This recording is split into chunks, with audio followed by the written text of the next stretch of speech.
দুনিয়াই শেষ।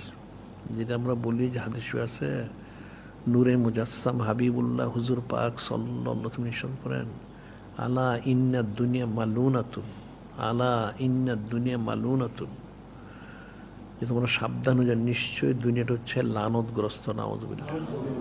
অমা ফিহা মালউনুন, অমা ফিহা মালউনুন, এবং দুনিয়ার যা কিছু আছে সব লানতগ্রস্ত। নাউযুবিল্লাহ।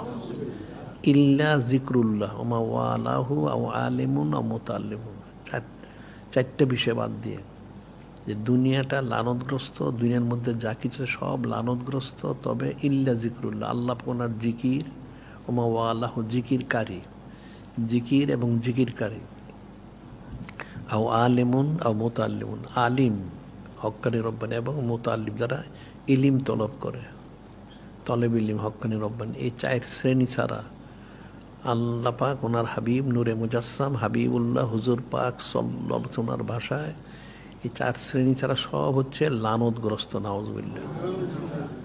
এখন মানুষ কিন্তু সেই লানতগ্রস্ত দুনিয়ার জন্যই বেকুল। নাউযুবিল্লাহ।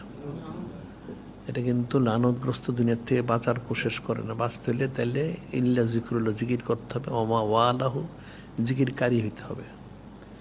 এরপরে আও আলিমুন আও মুতাআল্লিমুন, এখন আলেম হইতে সবাই যদি আলেম হইতে নাও পারে, মুতাআল্লিম হইতে পারে, অর্থাৎ ইলিম তলবকারী, এটা সবাই হইতে পারে। সে প্রতিদিন যদি কিছু কিতাবাদি পাঠ করে কম বেশি, তাহলে সে মুতাআল্লিম অর্থাৎ তলেব ইলম হইতে পারলো। আর এরপর যদি কেউ আলেম হক্কানি রব্বানি হইতে পারে তাহলে তো খুব ভালো।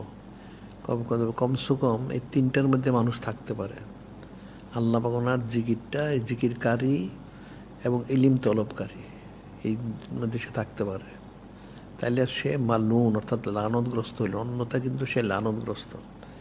লানত যখন বর্ষিত হয়, তাহলে তার মধ্যে যদি লানত পড়ে, তাহলে সে তো কখনো ন্যাক কাজ করতে পারবে না।